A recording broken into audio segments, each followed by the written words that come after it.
Well, hello there, how is everyone? I hope you are all well. I don't even know what day it is, so I'm not going to give you a day update. Some of you will be happy about that, some of you not so. But yeah, I don't know. I have no idea. I'm full of flu again, full of flu. And that isn't amazing. But guess what? You are amazing. Amazing for being here, you look amazing, you are amazing. And remember, don't let anyone tell you otherwise. Anyway, we've got some meat and potatoes to speak about. And to be fair, look, I'm going to say that the meat and potatoes ain't strictly hot off the press because I'm a little bit behind. Now, I will say thank you to those who sent this information out to me yesterday. I should have really jumped on board and got out there, you know, in there like swimwear and all that. But yeah, I'm a little bit late to the party this time because, because I've got man flu. For those of you who don't believe man flu exists, Google it. Doctors have proven that it does exist, and it's a real thing. Anyway, so yes, it would appear that they're saying that the FBI are back over at 1122 King Road. And what are they doing? Well, at least this time we seem to have some indication to what is happening there, you know, because we've seen that there's been a lot of activity that makes you raise your eyebrows and be like, what are you actually doing here? And they don't seem to want to be forthcoming from, you know, with that information. You know, we saw over on Drip Drop's video with the Cowboys, we've also seen strange things like the chief of police driving a U-Haul van and taking stuff out of the house, just saying that he just wants to get involved. He wants to make sure that things are, you know, being done to the families, you know, for the families, not done to the families. Freudian slip. But look, at the end of the day, the FBI are there. And what are they doing there? So we have a look at it. For those of you who are like me and probably, I'm making up words as I go along. So look, it says Moscow, Idaho, the home in Moscow where 4 University of Idaho students were killed last year, still stands near the campus, which is not what the university wants.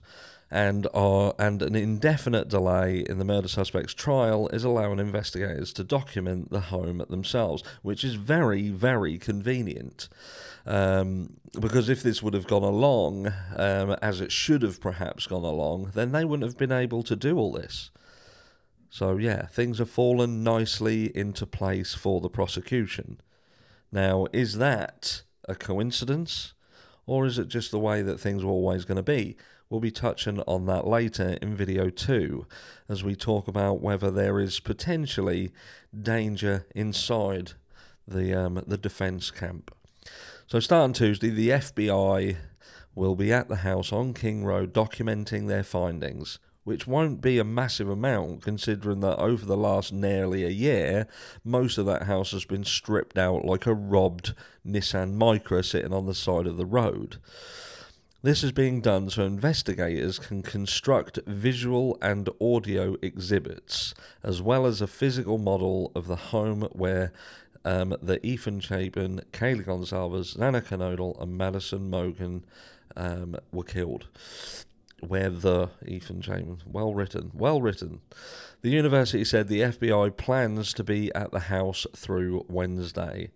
The FBI said these visual displays take months to build and could not have been done if the suspect, Brian Kohberger, had gone to trial in October as previously scheduled. It's bewildering to me. This is absolutely bewildering. But thankfully, everything is dropping firmly into place for us, so we'll be able to do this properly. Investigators took initial measurements of the house during the initial investigation, but with the new extended timeline, the FBI can now gather its own measurements now that the victim's personal property has been removed from the house. Well, it was removed quite quickly. We saw it. We saw all the vans. Investigators launched a drone over the house on Tuesday morning and appeared to be collecting images using 3D scanning technology. In this instance, that appears that the prosecutor is going to put some significant emphasis by virtual model and videos in terms of helping the jury understand how an alleged perpetrator might have moved through the house to get in, to go to whatever is alleged to be the first crime scene and pass them to the second crime scene. And that is another thing that we are going to be talking on tomorrow, because something don't sit right. And I'm going to talk later as well about the frat boy theory, because some things, yes, it holds weight, other things not so much, and I think that there's clues to what happened in that house that, I hate to say it, but when you look at it, because there's motive, there has to be motive, and I'll tell you more later. I'm not going to spoil it. While the university still plans to demolish King Road House, it won't be done this semester.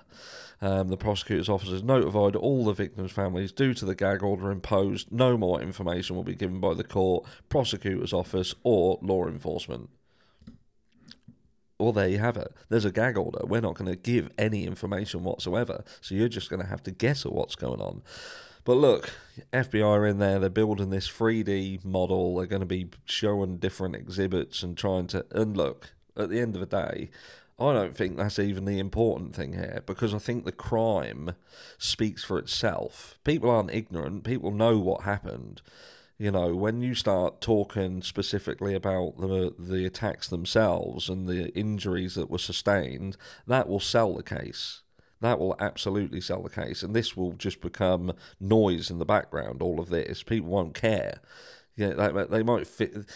People might think they do, but they don't. They don't. All they care about is what happened. What happened? Who did it? And show us the proof that he did it.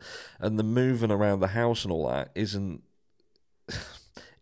massive in this. It's going to be proven that the person is Bryan Kohberger. Proven beyond a reasonable doubt that the guy who's standing in the dock being accused had been found by proper investigation and showing that work. IGG information. You know that there's a hearing tomorrow regarding the IGG information, by the way. 10:30 a.m. their local time. So hopefully we'll get some clarification on that, because that is still an absolute clusterfuck. But yeah, this is what people want. They want to know that the person is the right person. 100%. That house should have been left, and they should have been allowed to walk around that house to get a feel for themselves. When you start making up models, that's not true representation of the house.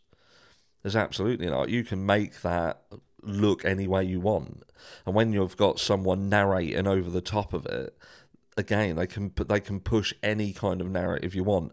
They needed to be able to be in that house and see how Dylan Mortensen could have seen the perpetrator walk past her without them seeing her, so on and so forth.